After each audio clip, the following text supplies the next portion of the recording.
કાલે આપણે નાણાં કાર્યના વર્ગીકરણના વહીવટી કાર્ય અથવા તો સંચાલકીય કાર્ય શીખેલા. આજે આપણે એનો બીજો આનુષંગિક કાર્ય અથવા તો એને ગૌણ કાર્ય કહેવામાં આવે છે. સૌથી પહેલું એમાં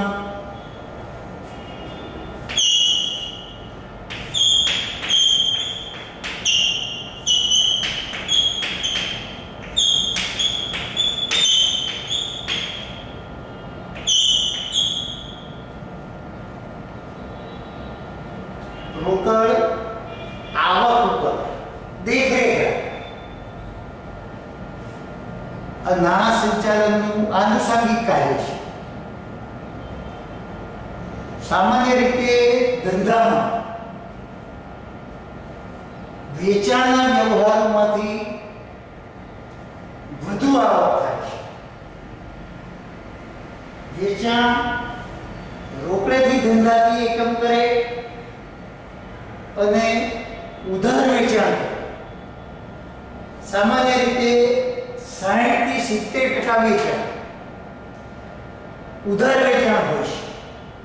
તો ઉધાર વેચેલ માલના નાણાં સમયસર મળે છે કે નહીં,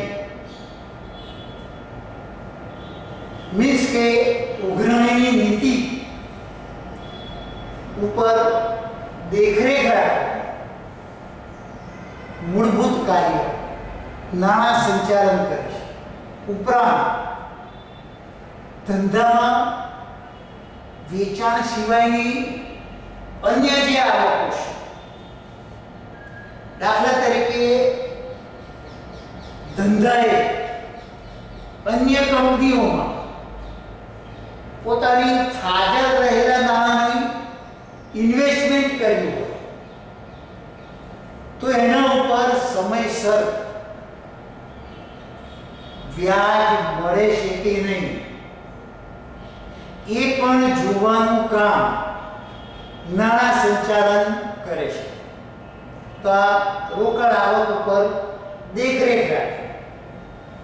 બીજું કાર્ય છે રોકડની ચૂકવણી.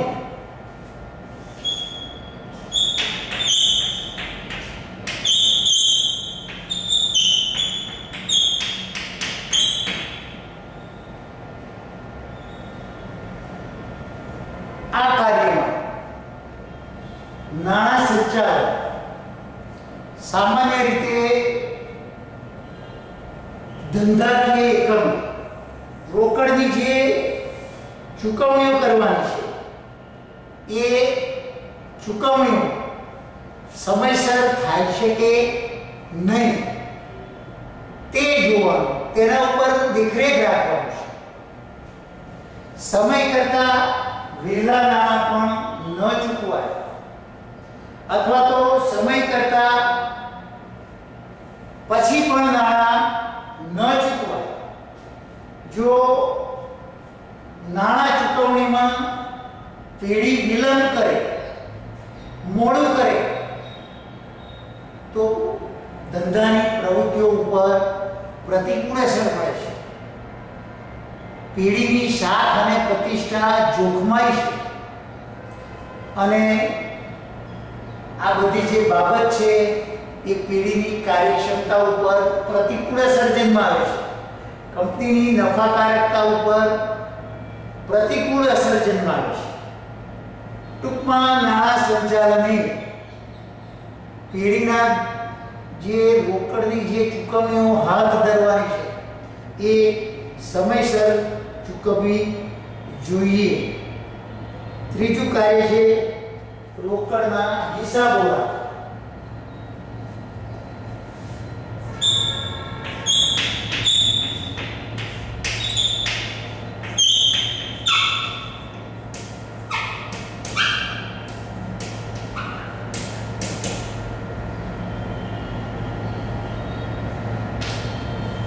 નાણાં સંચાલને ધંધામાં રોકડની આવક અંગેના અથવા તો રોકડની જાવક અંગેના જે વ્યવહારો થાય છે એની ચોપડામાં નોંધ કરવી જોઈએ, એ અંગેના હિસાબો તૈયાર કરવા જોઈએ, રોકડ ખાતું તૈયાર કરવું જોઈએ, રોકડ મેળ તૈયાર કરવો જોઈએ, ઉપરાંત નફા નુકસાન ખાતું અને પાકા સરવૈયા પણ તૈયાર કરવા જોઈએ. નિયમિત અને સમયસર રોકડના હિસાબો રાખવાની પણ સામાન્ય રીતે નાણાં સંચાલનની જવાબદારીઓ છે. ચોથું કાર્ય છે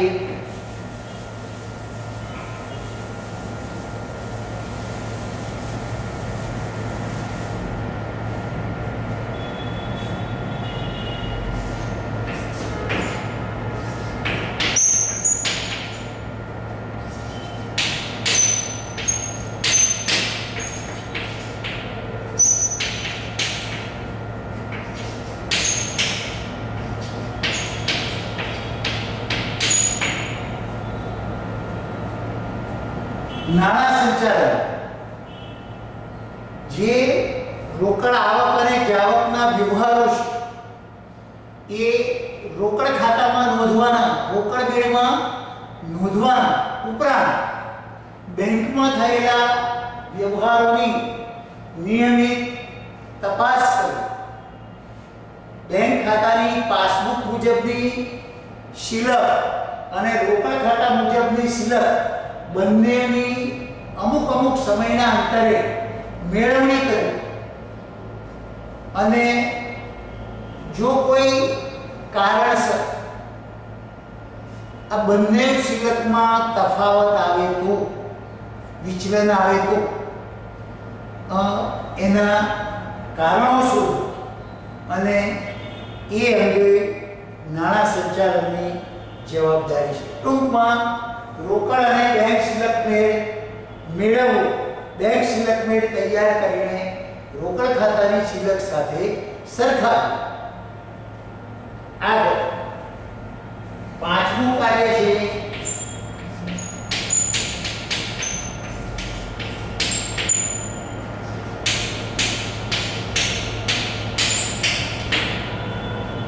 લેણી હુંડીઓ ઉપર દેખરેખ રાખવી.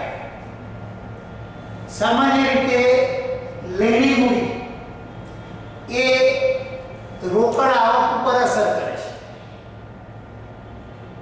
આ લેણી હુંડીઓની આવક સમયસર મળે છે કે નહીં, ઉપરાંત જે આવક છે તે વ્યવસ્થિત નોંધવામાં આવે છે કે નહીં, અથવા તો લેણી હુંડી નોંધના પેટા નોંધના ચોપડામાં એની નોંધ સમયસર કરવામાં આવે છે કે નહીં તે જોવાનું.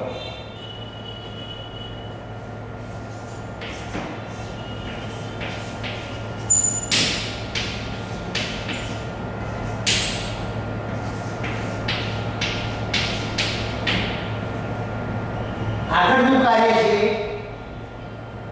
દેવી હુંડીઓ ઉપર દેખરેખ. સામાન્ય રીતે ધંધામાં દેવી હુંડી એ રોકડ જાવક ઉપર અસર કરે છે. આ દેવી હુંડીઓના નાણાં સંચાલન દ્વારા સમયસર ચૂકવવામાં આવે છે કે નહીં, ઉપરાંત એ અંગેની નોંધ દેવી હુંડીના પેટા નોંધના ચોપડામાં કરવામાં આવે છે કે નહીં તે જોવાનું કામ. આગળ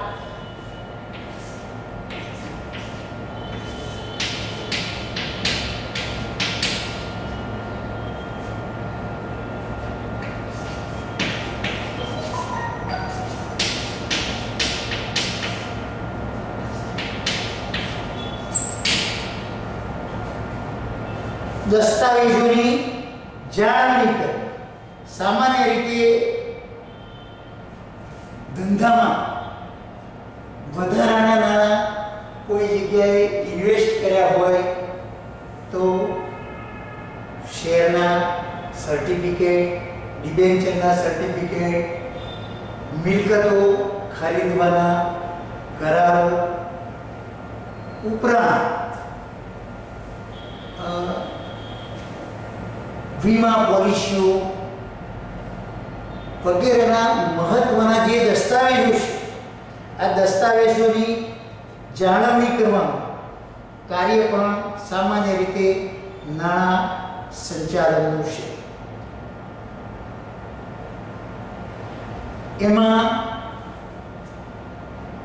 આ દસ્તાવેજો ઉપર નિયમિત વ્યાજ મળે છે કે નહીં, નિયમિત ડિવિડન્ડ મળે છે કે નહીં તે પણ જોવાનું કામ નાણાં સંચાલનનું છે. આગળ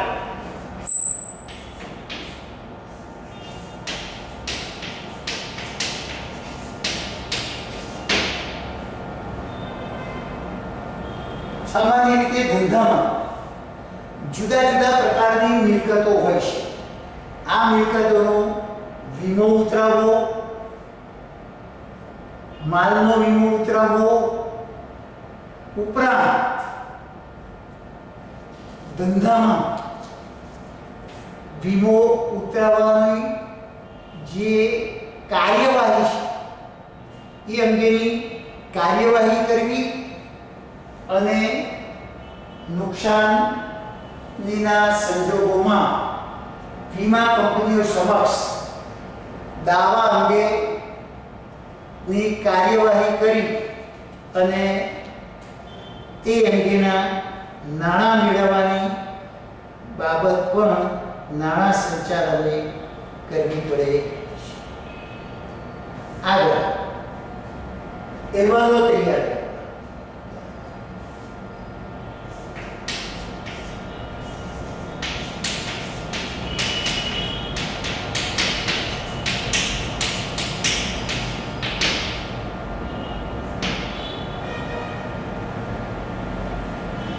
નાણાં સંચાલન સામાન્ય રીતે નાણાંને સ્પર્શતી બાબતો અંગેના નિર્ણયો લેશે. એ અંગેની માહિતી ઉચ્ચ સંચાલનને પૂરી પાડે છે અને રોકડ ખાતું, નફા નુકસાન ખાતું, પાકું સરવૈયું, ભંડોળ પ્રવાહના પત્રકો વગેરે તૈયાર કરીને ઉચ્ચ સંચાલનને અહેવાલ સ્વરૂપે જરૂરી માહિતી નાણાં સંચાલન પૂરી પાડે છે. આગળ ફાઇલિંગ કરો.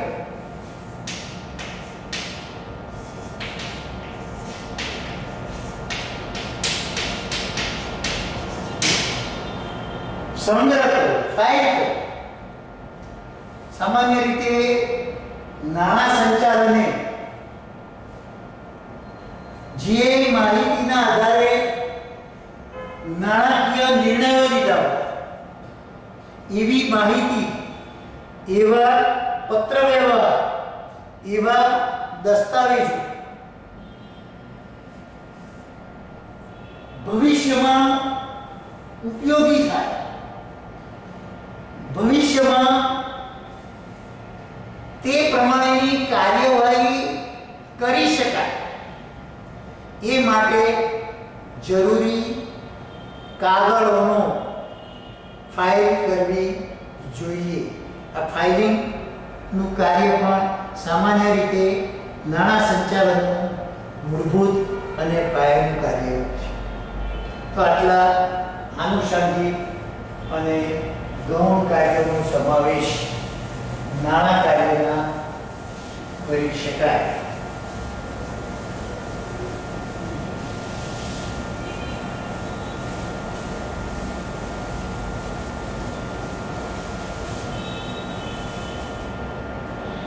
આગળનો મુદ્દો છે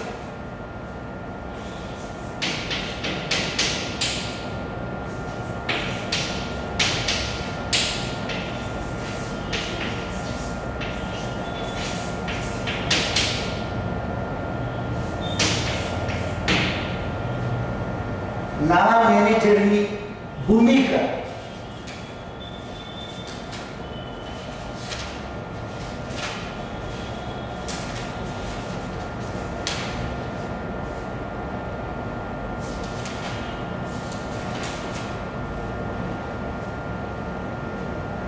સામાન્ય રીતે ધંધાકીય એકમમાં જુદા જુદા વિભાગો હોય છે. નાણાં વિભાગના વડાને નાણાં મેનેજર કહેવામાં આવે છે. આ નાણાં મેનેજરનું સ્થાન ધંધાકીય એકમમાં હૃદય જેવું છે. જેમ માનવ શરીરમાં હૃદયનું ખૂબ જ અગત્યતા છે. હૃદય માનવ શરીરને ધબકતું રાખે છે. માનવ શરીરનું હલનચલન હૃદયને આભાર છે. તેમ ધંધાકીય એકમમાં નાણાં વિભાગ અથવા તો નાણાં મેનેજર એ ધંધાના તમામ વિભાગોને ધબકતા રાખે છે. ધંધાના તમામ વિભાગોને હલનચલન ધબકતા રાખે છે. એટલા અંશે ધંધાકીય એકમમાં નાણાં મેનેજરનું કી રોલ છે. એનું સ્થાન ખૂબ જ અગત્યનું છે. નાણાં મેનેજર એ મેનેજિંગ ડિરેક્ટરને જવાબદાર છે. એનું સ્થાન ઉત્પાદન વિભાગ, ખરીદ વિભાગ, વેચાણ વિભાગ, હિસાબી વિભાગ, ફાઇલિંગ વિભાગ, પત્રવ્યવહાર વિભાગ, રિસર્ચ એન્ડ ડેવલપમેન્ટ વિભાગ, આ બધાની સમકક્ષ નાણાં વિભાગનું સ્થાન કહેવામાં આવે છે. પ્રાચીન સમયમાં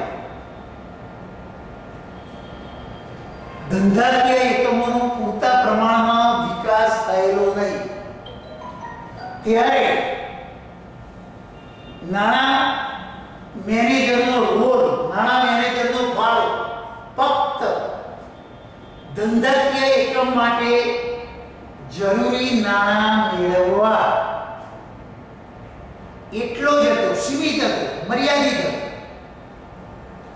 પરંતુ ધીમે ધીમે ધંધાકીય એકમોનો વિકાસ છેલ્લા 3 દાયકાઓ ધંધાકીય એકમોમાં નાણાં મેનેજરને ફાળો સ્વીકારવામાં એનું મૂળભૂત સ્થાનનો ધંધાકીય એકમોએ સ્વીકાર કર્યો અને એનું કાર્ય, એનો રોલ, એની ભૂમિકા નાણાં પ્રાપ્ત કરવા પૂરતી જ નહીં, પરંતુ રોકાણ કરવા, આવકની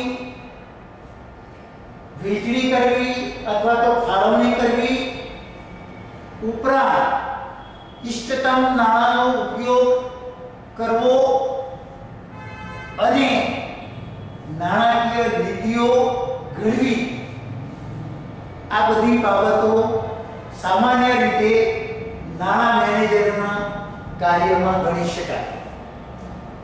નાણાં મેનેજરના કાર્ય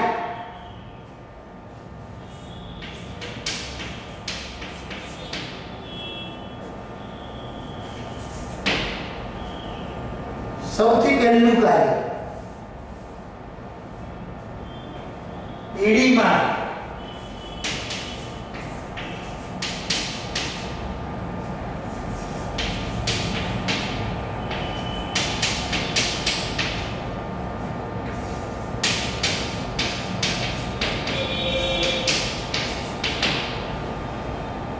પેઢી માટે પૂરતા ભંડોળો, પૂરતા નાણાં એકત્રિત કરવા એ નાણાં સંચાલકનું પ્રાથમિક કાર્ય છે. આ નાણાં નાણાં એકત્રિત કરતી વખતે એક બાબત મહત્વની છે કે આ નાણાં ઓછામાં ઓછા ખર્ચે જેટલા પ્રમાણમાં ધંધાકીય એકમને જરૂર હોય તે રીતે એકત્રિત કરવા. બીજું કાર્ય છે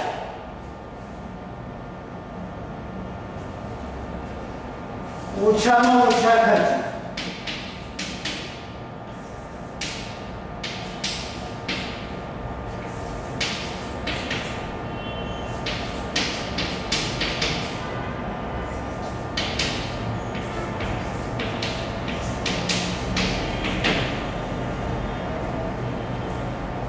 નાણાં મેનેજરનું બીજું કાર્ય ઓછામાં ઓછા ખર્ચે ભંડોળો એકત્રિત કરવા. મીન્સ કે કરકસરતાથી નાણાં એકત્રિત કરવા. નાણાં એકત્રિત કરતી વખતે નાણાં મેળવવાનો પડતો બોજો મીન્સ કે વ્યાજ એનો ચીવટપૂર્વક અભ્યાસ કરવો પડે અને શક્ય એટલો ખર્ચ ઘટે અને પ્રમાણસર યોગ્ય સમયે નાણાં મળી રહે એ જોવાનું કામ નાણાં સંચાલકનું છે. આગળ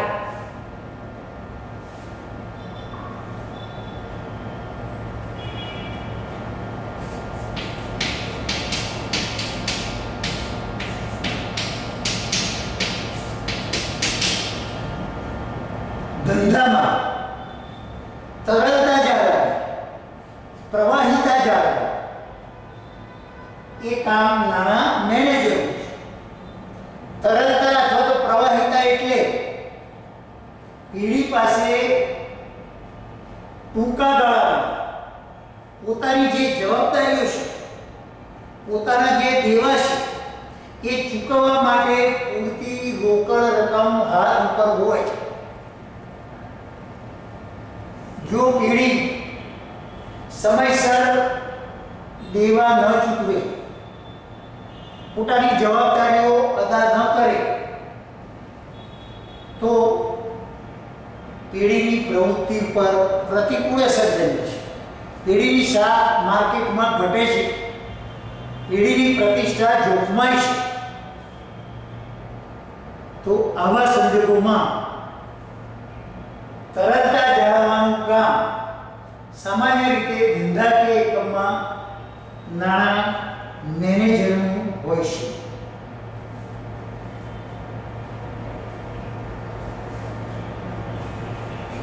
આગળ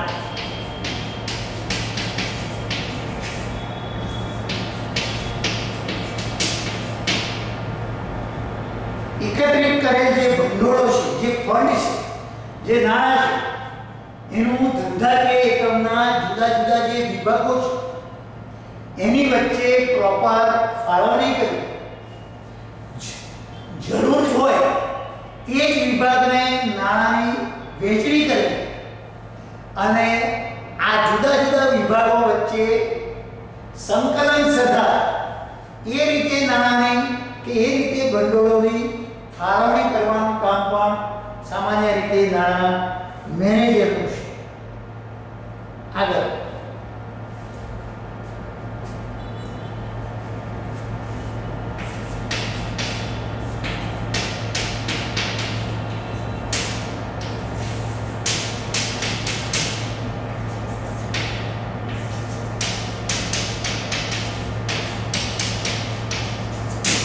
ભંડોળના ઉપયોગનું અવલોકન કરવું, દેખરેખ રાખવી, જોવું, નિરીક્ષણ કરવું કે ફાળવેલા ભંડોળો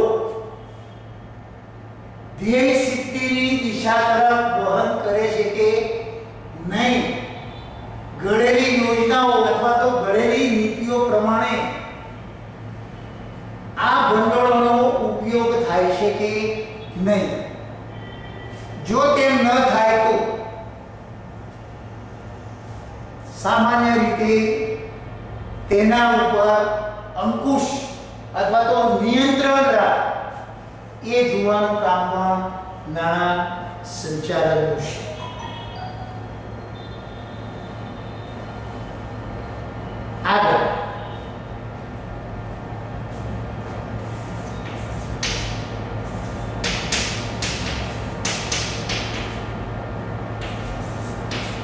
કાર્યશીલ મૂડીના ઘટકોનું સંચાલન સામાન્ય રીતે કાર્યશીલ મૂડીના અંગો અથવા તો કાર્યશીલ મૂડીના ઘટકો સ્ટોક, દેવાદારો, લેણી મૂડી આ બધા જે છે એ સામાન્ય રીતે કાર્યશીલ મૂડીના ઘટકો કહેવાય. રોકડ, લેણી મૂડી, દેવાદારો, સ્ટોક આ ચાર મૂળભૂત ઘટક. રોકડનું અસરકારક સંચાલન કરવું, લેણી મૂડીનું સંચાલન કરવું, ઇન્વેન્ટરી સ્ટોકનું સંચાલન કરવું, આ બધી જ બાબતો જો પ્રોપર રીતે સંચાલન કરવામાં આવે તો કાર્યશીલ મૂડીની ધંધામાં ખેંચ કે અછત વર્તાતી નથી અને હાથ ઉપર રહેલી જે કાર્યશીલ મૂડી છે એનો અસરકારક ઉપયોગ કરી શકાય છે. કાર્યશીલ મૂડીના વિવિધ ઘટકોનું સંચાલન સામાન્ય રીતે આમાં લેવામાં આવે છે. ઉપરાંત બાહ્ય પરિબળોની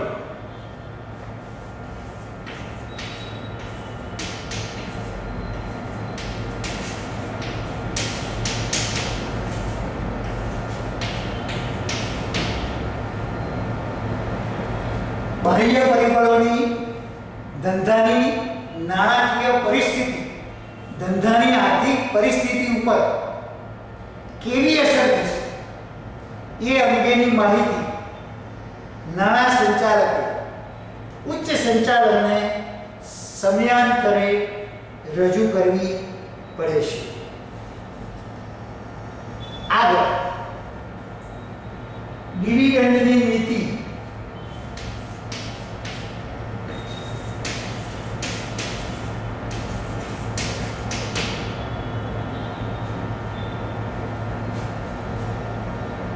સામાન્ય રીતે શેર હોલ્ડર એ કંપનીના માલિકો કહેવાય.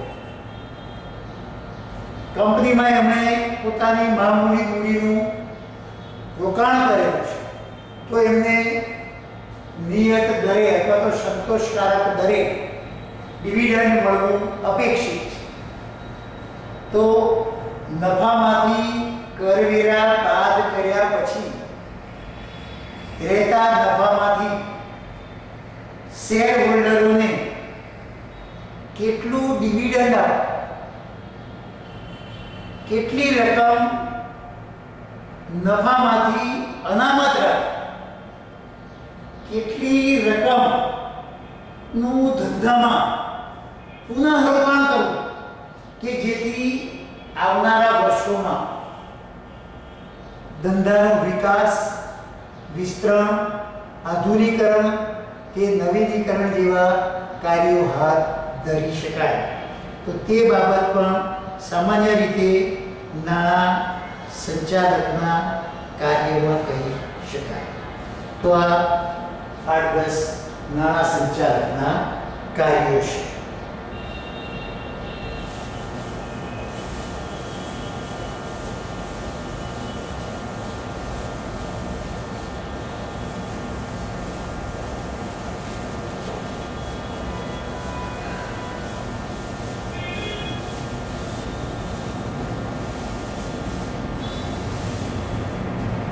આ નાણાં મેનેજરને બે મદદનીશ આપવામાં આવે છે.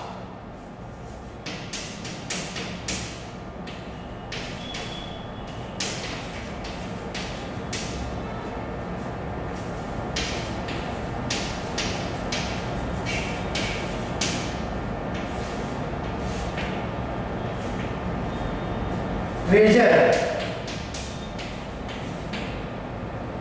કંટ્રોલર.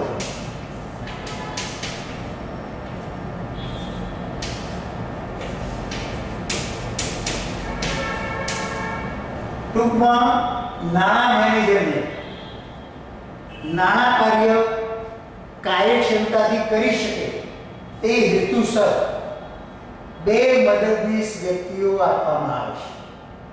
પહેલો છે ટ્રેઝરર અને બીજા છે કંટ્રોલર અથવા તો નિયામક. તો ટ્રેઝરરના કાર્ય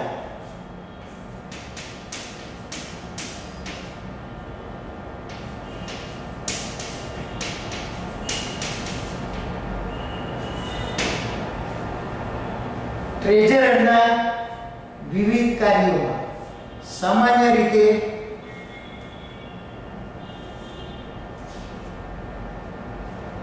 નાણાં પૂરા પાડવા,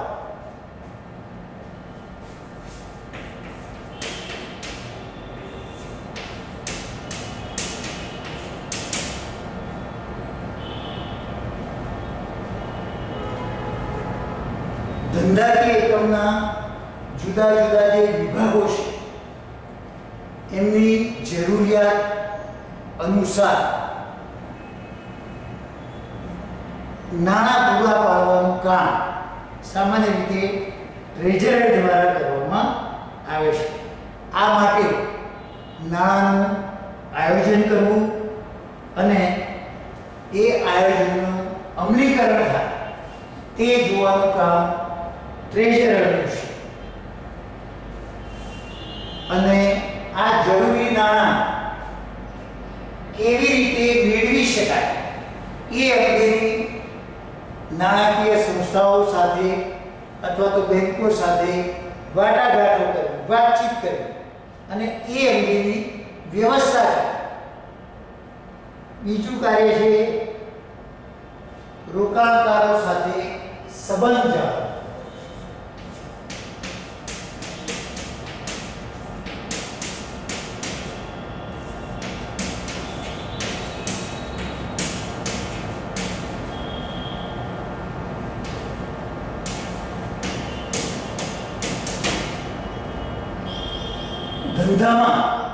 ધંધાની જામીનગીરીઓમાં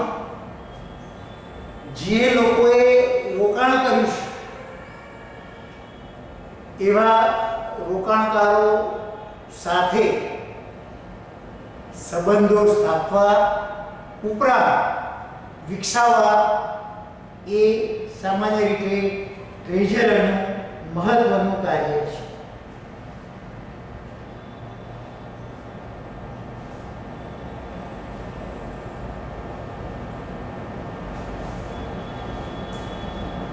ત્રીજું, ટૂંકા ગાળાના નાણાં મેળવવા. સામાન્ય રીતે 1 વર્ષ સુધી નાણાંની જરૂરિયાત હોય તો એને ટૂંકા ગાળામાં લઈ શકે. તો આવા નાણાં મેળવવા માટે ટ્રેઝરરે બેંકો સાથે સમયસર વાતચીત કરવી જોઈએ, એ અંગેની વ્યવસ્થા કરવી જોઈએ, જેથી ટૂંકા ગાળા માટે નાણાકીય અછત વર્તાય નહીં. આગળનું કાર્ય શાખ.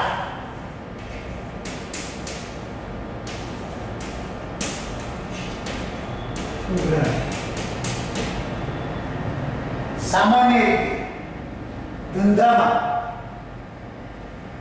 રોકડેથી અને ઉધાર એમ બે રીતે વેચાણ કરવામાં આવે છે. 60 થી 70% વેચાણ ઉધાર થાય છે. આ ઉધાર વેચાણના અનુસંધાનમાં ટ્રેઝરરે ગ્રાહકને કેટલી ક્રેડિટ આપવી, કેટલી શાખ આપવી, ઉપરાંત ઉધાર વેચેલ માલના નાણાં તેની પાસેથી કેટલા સમયમાં અથવા તો કેટલા દિવસમાં વસૂલવા,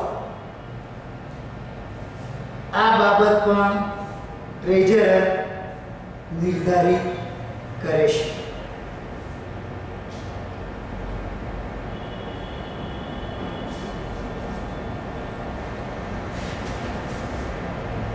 આગળ રોકાણ.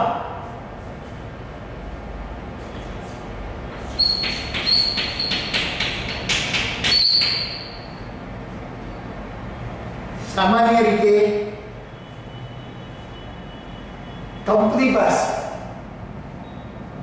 સરપ્લસ ભંડોળ હોય તો એનું વધુ વળતર મળે, વધુ વ્યાજ મળે તે રીતે સમયસર એ ભંડોળનું રોકાણ કરવું. ઉપરાંત પેન્શન તથા અન્ય ટ્રસ્ટોની ધંધામાં સ્થાપના કરવી અને એ અંગેની નીતિઓ ઘડી અને એનું સંકલન કરવાનું કામ ટ્રેઝરરનું છે. આગળનું કાર્ય છે વીમો.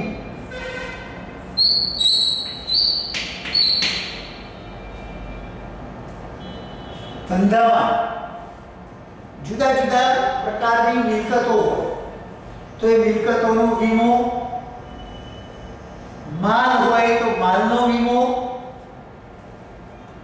આ બધા વીમો ઉતરાવવાની વ્યવસ્થા કરવી, તે અંગેની કાર્યવાહી કરવી.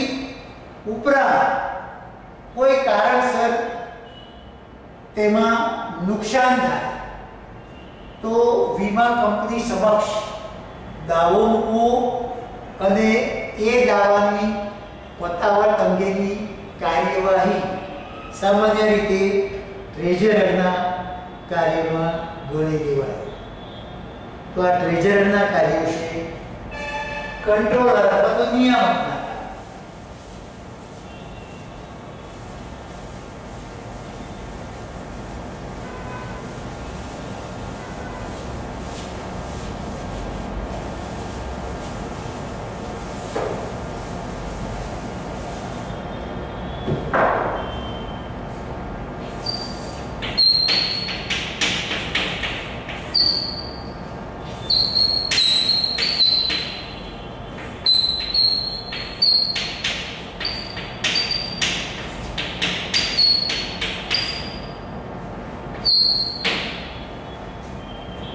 નાણાં મેનેજરને બે મદદનીશો આપવામાં આવે છે, સામાન્ય રીતે ટ્રેઝરર અને કંટ્રોલર. તો કંટ્રોલરના પણ કાર્યો સામાન્ય રીતે એક તો સૌથી પહેલા કંટ્રોલરે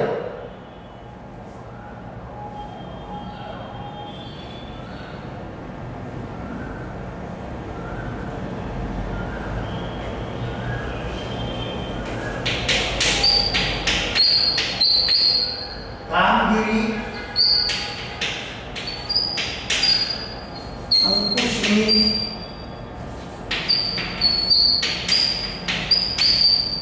વ્યવસ્થા કરવી.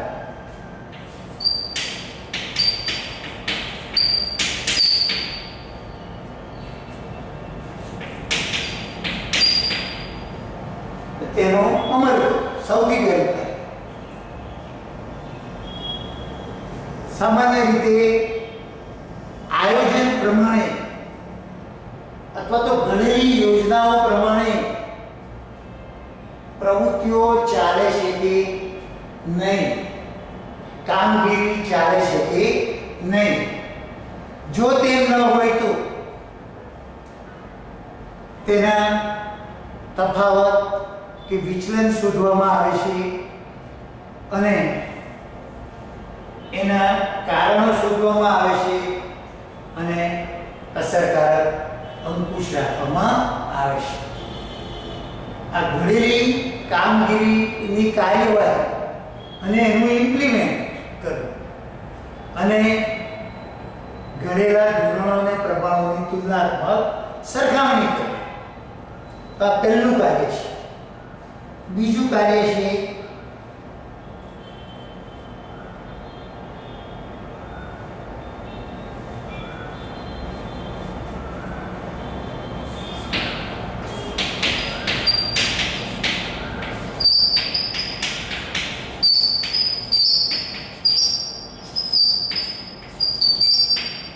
કરવેરા અંગેની નીતિ ઘડવી.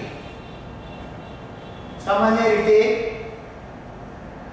करवेरा दरेक धंधाकीय एकम ओछा चूकवाय एवुं ईच्छे तो आ अंगे एडवांस में करवेरा अंगेनी विचारणा करी दरेक धंधाकीय एकमना विभागोने आ अंगेनी जानकारी करी तो करवेरा अंगेनी नीति घडवानुं काम पण सामान्य रीते नाणां संचालकनुं छे। आगळ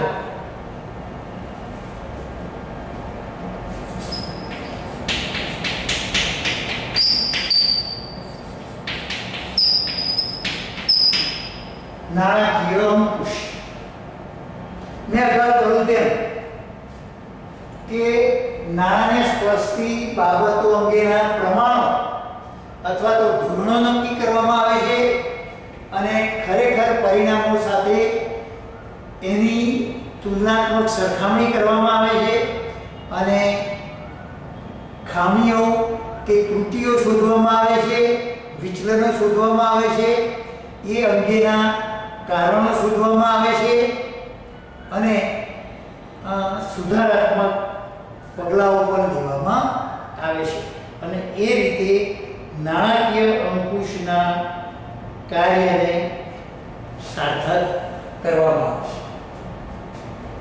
અહેવાલો તૈયાર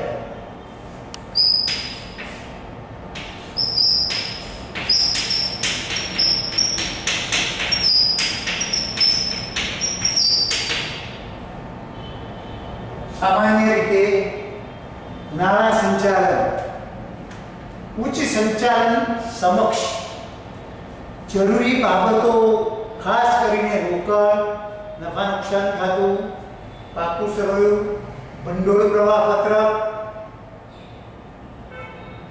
બજેટ आ बधी बाबतो उच्च संचालनने अहवाल स्वरूपे रजू करे छे जेथी उच्च संचालन नाણાકીય નિર્ણયો લેવામાં ઉપયોગી થાય ઉપરાંત નાણાને લગતી વિવિધ નીતિઓ ઘડવામાં ઉપયોગી થાય એ અંગેની માહિતી નાણાં સંચાલન અહેવાલ સ્વરૂપે રજૂ કરે છે। આગળ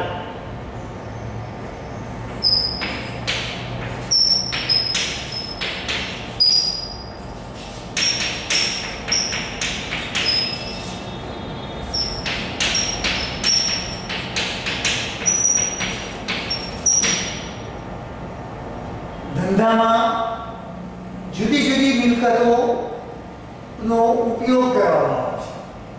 આ મિલકતોનું સંરક્ષણ કરવું એને માટેની પ્રોપર વ્યવસ્થા ઊભી કરવી એ નાણાં સંચાલનનું મહત્વનું કાર્ય છે। આ માટે આંતરિક અંકુશ,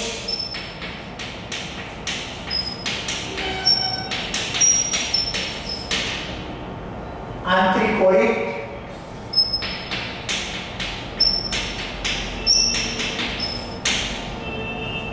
वगैरह पद्धतिओनो नाणां संचालने अभ्यास करवो उपरांत आवी मिलकतोनो नुकसान सामे रक्षण मेळववा माटे वीमानी व्यवस्था करवी।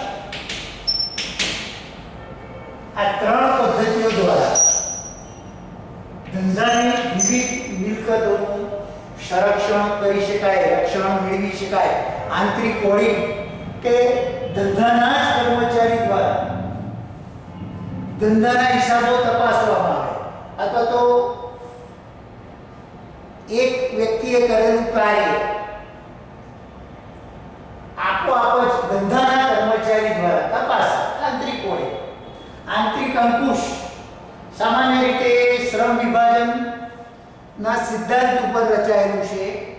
एमां एक व्यक्ति द्वारा थयेलुं कार्य आपोआप बीजी व्यक्ति द्वारा तपासाय छे, छतां બેવડાપણું સર્જાતું નથી. આ જે પદ્ધતિઓ છે એ સામાન્ય રીતે મિલકતોને રક્ષણ આપવાની વ્યવસ્થામાં સમાવી શકાય. અને છેલ્લે આર્થિક સામાજિક પરિબળો કે જેની ધંધાની નાણાકીય સ્થિતિ અથવા આર્થિક પરિસ્થિતિ ઉપર કેવી અસર પડશે એ અંગેની માહિતી, એ અંગેની જાણકારી નાણાં સંચાલન સામાન્ય રીતે ઉચ્ચ સંચાલનને પૂરી પાડે છે. તો મિત્રો, નાણાં કાર્યના વર્ગીકરણ એ બાબત વહીવટી અથવા સંચાલકીય નાણાં કાર્ય અને આનુષંગિક અને ગૌણ નાણાકીય એ આપણે જોયું. ઉપરાંત નાણાં મેનેજરની ધંધાકીય એકમમાં શું સ્થાન છે, શું ભૂમિકા છે, કેવો ફાળો તે આપે છે એ બાબત જોઈ. આ નાણાં મેનેજરને પોતે કાર્યક્ષમતાથી કામ કરી શકે તે હેતુસર 2 મદદનીશ આપવામાં આવે છે, ટ્રેઝરર અને નિયામક, અને તેમણે પણ પોતાનો રોલ કેવી રીતે અદા કરવો એ બાબત અંગે આપણે ચર્ચા. Okay, thanks.